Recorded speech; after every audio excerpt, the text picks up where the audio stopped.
Dicen que cuando el hambre entra por la puerta, el amor sale por la ventana. Pero también que entonces es cuando se agudiza el cerebro y la experiencia se dilata. Que ante las adversidades aprende el ser humano a sobrevivir y a enfrentarse a la realidad de un mundo que no siempre le es favorable. Y de hambre sabían mucho las monjas benedictinas de San Bartolomé, en Nava, que un día, 2 siglos antes de que ocurriera la afrenta que ahora me dispongo a contarles, no tuvieron nada que llevarse a la boca. Entonces no había habido nadie que quisiera ayudarlas, y eso, la ausencia de auxilio cuando se necesita, no se olvida nunca, óiganme, nunca, ni en más de 200 años. Estamos en Nava, y es el año 1333. El monasterio de San Bartolomé, ocupado por monjas de la regla benedictina, atraviesa malos momentos. Hablando en plata, las religiosas se mueren de hambre y, para sobrevivir, deben vender las heredades que un siglo atrás habían consolidado su centro.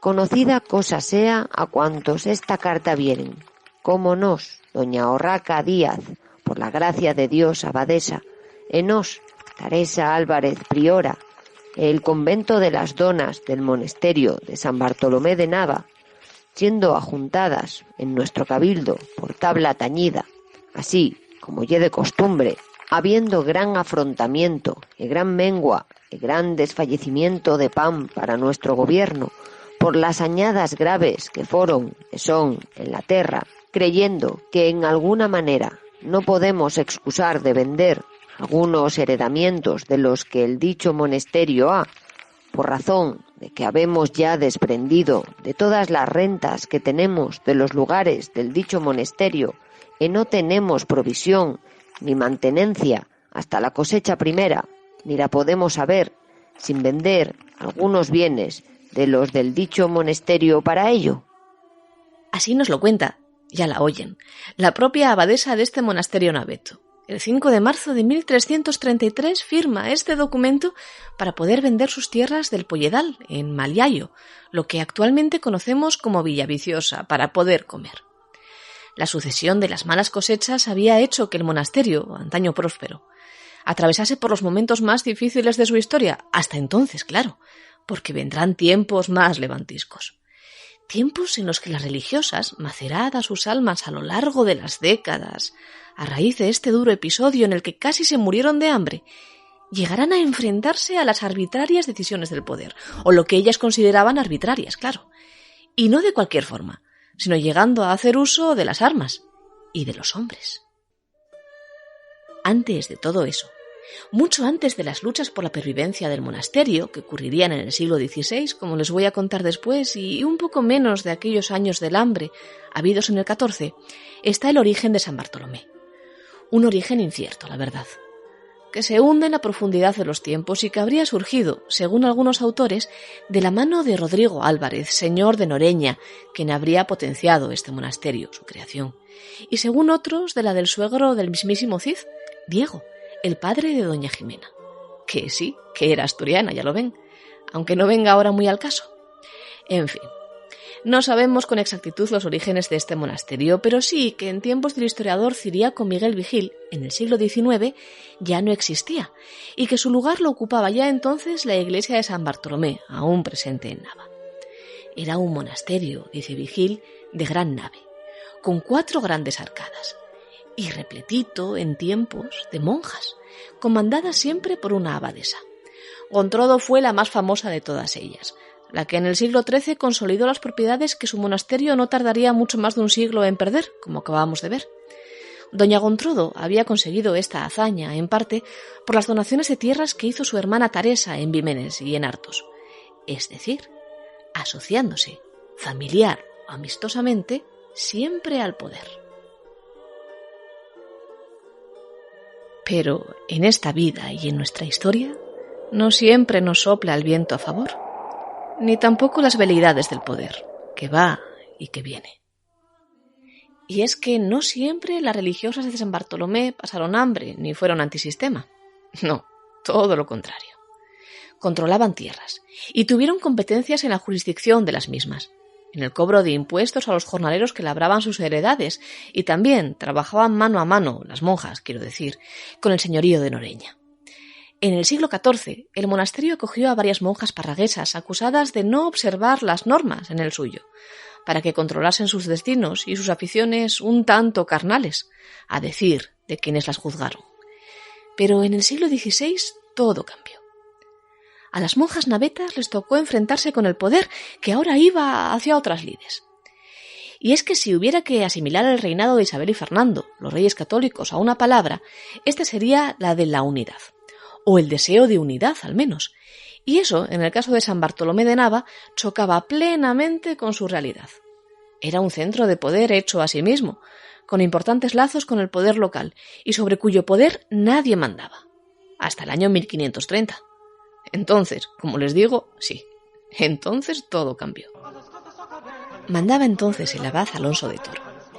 El sentir del poder estatal orientaba ahora a que todos los pequeños centros de poder benedictino se plegasen al de Valladolid, al de San Benito, con el objeto de que éstos dejasen de ostentar el poder jurisdiccional que hasta entonces habían detentado.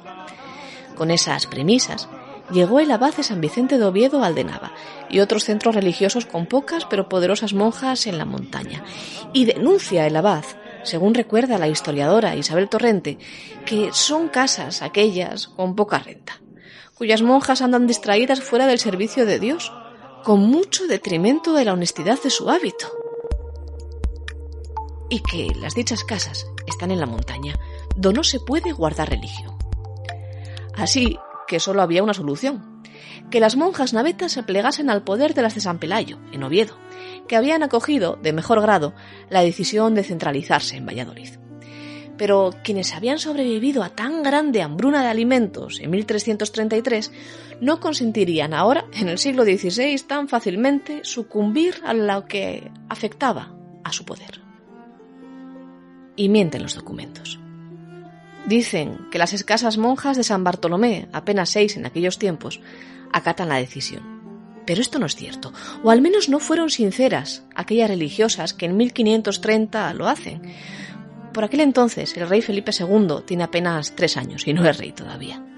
Mucho tiempo después, siendo ya un adulto y gobernando, tendrá que tomar cartas en el asunto porque, según nos cuenta una cédula real, andando el tiempo, había ocurrido que las monjas, apoyadas por la nobleza local, se rebelaron contra esa decisión.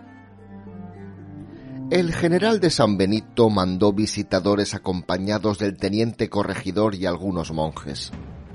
Las monjas hicieron resistencia y los desacataron, habiendo puesto en ellos las manos injuriosamente, hiriéndoles, los cuales se habían ido con el temor de que los mataran.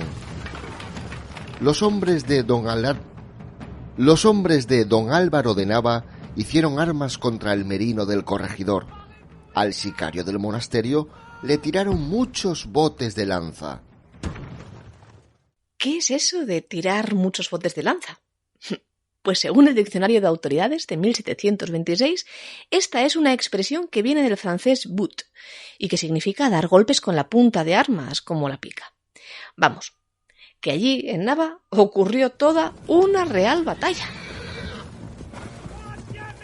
De proporciones, ya lo ven, épicas. Tanto como para que el corregidor, temeroso de lo que pudiera pasar, desoyera a partir de entonces las órdenes del mismísimo rey, Felipe II, que ordenaba indagar sobre la rebeldía de las monjas navetas sin mucho resultado y ante el enfado de las de San Pelayo en Oviedo. Se sucedieron a partir de entonces las órdenes regias, una tras otra.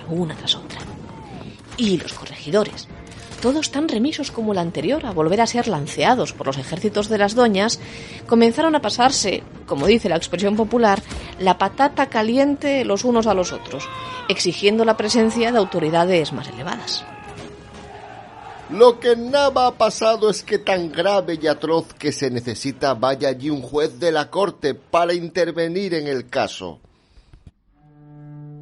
No se crean que el caso del monasterio naveto, que finalmente, por cierto, consiente la anexión a Valladolid por medio de San Pelayo, allá por 1568, es decir, casi 4 décadas después de comenzado todo lo entuerto, No se crean, como les digo, que este caso es único, ni estas monjas tan disidentes como para protagonizar una gesta jamás vista antes.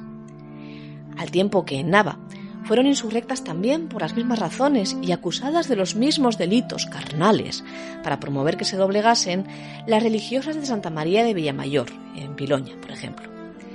También hombres como los monjes de Obona, en el mismo siglo, ocasionaron duros enfrentamientos y siempre de la mano de una nobleza o un campesinado rural que no deseaban verse comandados por un poder mayor. Van a ser estas luchas una constante en tiempos mucho más convulsos, creámoslo o no, que aquellos que hoy vivimos. Y que a veces también tenían a la mujer como protagonista, sí. Allá, eso sí, donde su poder en el siglo XVI era más grande, entre los muros de un convento.